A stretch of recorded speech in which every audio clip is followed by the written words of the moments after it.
الصلاة خير من النوم۔ السلام علیکم ورحمۃ اللہ وبرکاتہ۔ پیارے دوستو، آج ہم آپ کو جو واقعہ بتائیں گے اس کو سن کر آپ ایک دم حیران رہ جائیں گے کہ ایک بہت بڑے مولانا صاحب کی قبر سے ایسا کیا نکلا۔ پیارے دوستو، یہ کیسے ممکن ہو سکتا ہے، یہ کیسے ہوا، اس کے بارے میں ہم آپ کو پوری معلومات دیں گے۔ ایک بار مکہ شہر میں ایک عالم دین کا انتقال ہو گیا اور انہیں مسلمانوں کے قبرستان میں دفن کر دیا گیا۔ ان کی موت کے 1 سال کے بعد ایک اور شخص کا انتقال ہوا۔ عرب کا دستور ہے کہ پرانی قبر میں ہی دوسرے مردے کو دفن کر دیتے ہیں اور اسی طرح کئی مردے ایک قبر میں دفن ہو جاتے ہیں۔ اس لیے اس شخص کو دفن کرنے کے لیے مولانا صاحب کی قبر کھولی گئی تاکہ نئے مردے کو اس قبر میں دفن کر دیا جائے۔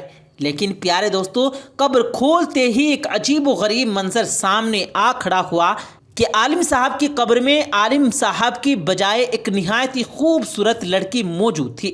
یعنی اس حسین اور خوبصورت لڑکی کی میت موجود تھی، اس کی لاش موجود تھی، اور وہ لڑکی کسی یورپین ممالک جیسے امریکہ اور فرانس کی معلوم ہوتی تھی۔ سب لوگ بہت ہی حیران ہوئے اور کچھ ہی دیر میں یہ بات پورے علاقے میں پھیل گئی کہ فلاں عالم کی قبر میں ان کی لاش کی جگہ ایک فلاں لڑکی کی لاش ملی ہے۔ لوگ دور دور سے یہ منظر دیکھنے کو آنے لگے۔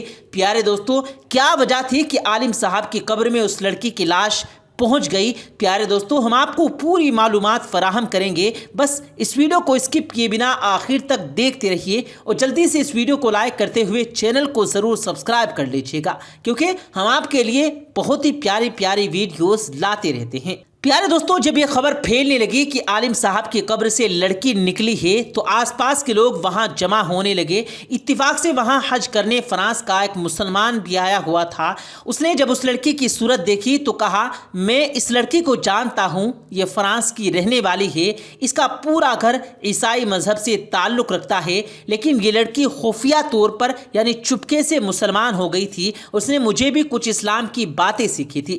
پھر کچھ دن کے بعد یہ بیمار ہوئی اور مر گئی تو اس کے گھر والوں نے اسے عیسائیوں کے قبرستان میں دفن کر دیا۔ اور اب یہ عجیب بات ہے کہ اس کی قبر مکہ شہر میں کیسے پہنچ گئی؟ لوگوں نے کہا کہ اس لڑکی کی قبر یہاں ہونے کی وجہ یہ ہو سکتی ہے کہ یہ لڑکی نیک مسلمان بن گئی ہو، لیکن پھر عالم صاحب کی میت کہاں گئی؟ ان کی لاش کا کیا ہوا؟ کسی نے کہا کہ ہو سکتا ہے کہ عالم صاحب کی لاش اس لڑکی کی قبر میں چلی گئی ہو۔ تو جو فرانس والا مسلمان تھا اس نے کہا، میں یہاں سے حج کر کے فارغ ہو کر اپنے ملک فرانس جاؤں گا، اس لڑکی کے گھر والوں کو تمام ماجرا بتاؤں گا، اس لڑکی کی قبر کھول کر دیکھیں گے کہ آخر کیا مسئلہ ہے۔ لوگوں نے کہا کہ ٹھیک ہے۔ لوگوں نے اس فرانس والے آدمی کے ساتھ ایک اور اپنا بندہ بھی بھیج دیا۔ وہ آدمی اپنے ملک جا کر لڑکی کے گھر والوں سے ملا اور تمام واقعہ بیان کر دیا۔ لڑکی کے گھر والے بہت حیران ہوئے، چنانچہ ان لوگوں نے لڑکی کی قبر کھودی تو لڑکی کے تابوت میں ان عالم صاحب کی لاش تھی جو مکہ میں دفن ہوئے تھے۔ وہ لوگ بہت حیران و پریشان ہوئے کہ آخر یہ کیا معاملہ ہے۔ جب یہ خبر مکہ پہنچی عالم صاحب کی لاش عیسائیوں کے قبرستان میں ہے تو سب پریشان ہوئے کہ ایسا کیسے ہو سکتا ہے۔ اس لڑکی کی لاش کا مکہ میں ہونا اس کے نیک اور مسلمان ہونے کی وجہ سے ہے، لیکن عالم صاحب نے ایسی کون سی غلطی کر دی، ایسا کون سا گناہ کیا ہوگا جس کی وجہ سے انہیں عیسائیوں کے قبرستان پہنچا دیا گیا؟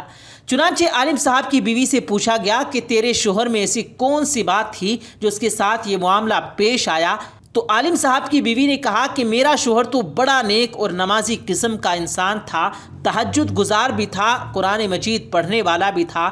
لوگوں نے کہا، سوچ کر بتاؤ آخر کوئی تو بات ہوگی کہ اتنا کچھ کیوں ہو گیا؟ اس کی بیوی نے غور کر کے کہا کہ میرے شوہر کی ایک بات مجھے ہمیشہ کھٹکتی تھی کہ جب بھی ان کے اوپر جنابت واجب ہوتی یعنی غسل جنابت واجب ہوتا تو وہ یہ ہمیشہ کہتے کہ عیسائیوں میں یہ بات اچھی ہے کہ ان پر غسل جنابت واجب نہیں ہوتا اور ہمیں تو سردیوں میں بھی نہانا پڑتا ہے۔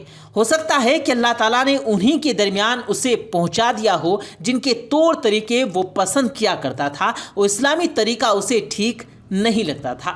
پیارے دوستو، ہو سکتا ہے آپ اس واقعے سے اتفاق نہ کریں، لیکن ہمارے پیارے آقا صلی اللہ علیہ وآلہ وسلم کی حدیث سے کون انکار کرے گا کہ آپ صلی اللہ علیہ وآلہ وسلم فرماتے ہیں کہ جو شخص جس قوم سے محبت کرتا ہے وہ اسی کے ساتھ جائے گا۔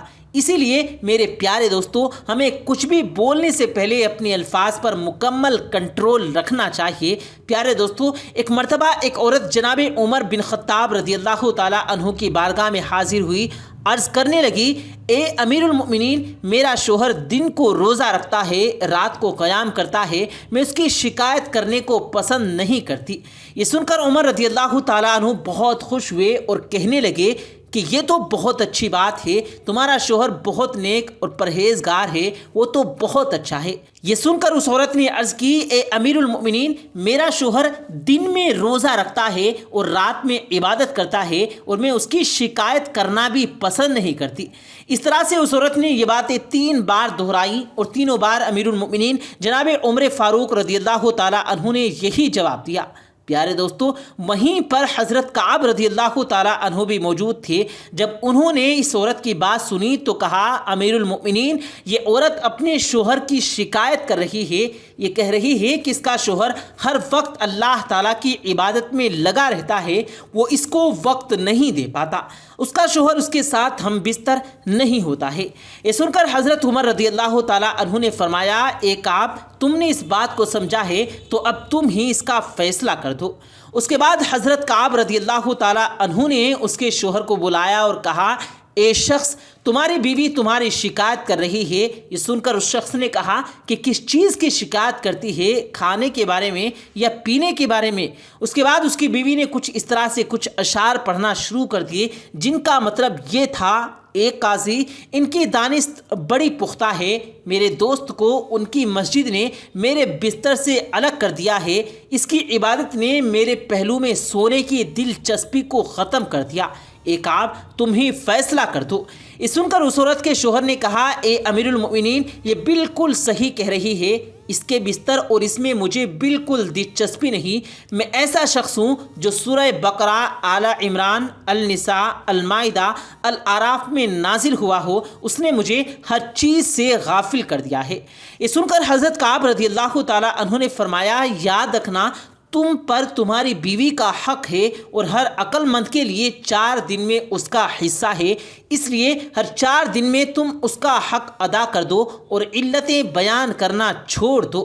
اللہ نے تمہارے لیے 2 2 3 3 4 4 بیویاں حلال کی ہیں، جو تمہارے لیے 3 3 راستے ہیں، اس میں تم جتنا چاہو عبادت کرو، اور یاد رکھنا چوتھے دن یا چوتھی رات اپنی بیوی کا حق ادا کر دو۔ اس آدمی نے کہا، اے امیر المؤمنین، اب میں یہ غلطی کبھی نہیں کروں گا، اب جیسا آپ کہیں گے ویسا ہی کروں گا۔ اس کے بعد جناب عمر رضی اللہ تعالیٰ عنہ نے فرمایا، اللہ کی قسم میں نہیں جانتا میں تمہاری کس بات کی تعریف کروں، تمہارے کام کی تعظیم کروں یا اس معاملے پر ان کو سمجھانے پر تمہارے فیصلے کی تعریف کروں۔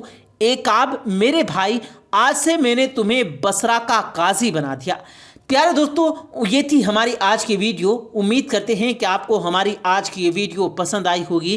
اس ویڈیو کی پسندیدگی کے اظہار کے لیے اس ویڈیو کو لائک کریں اور اپنے دوستوں کے ساتھ زیادہ سے زیادہ اس ویڈیو کو شیئر کریں، اور مزید اسی طرح کی ویڈیوز پانے کے لیے ہمارے اس یوٹیوب چینل کو سبسکرائب کریں، ساتھ میں لگے بیل آئیکن پر ضرور کلک کیجیے گا تاکہ اسی طرح کی مزید اپلوڈ ہونے والی ویڈیوز کا نوٹیفیکیشن بر وقت آپ تک پہنچتا رہے۔ مجھے دیجیے گا اجازت، ہم ملتے ہیں پھر ایک کسی قیمتی ویڈیو کے ساتھ، تب تک کے لیے اللہ حافظ۔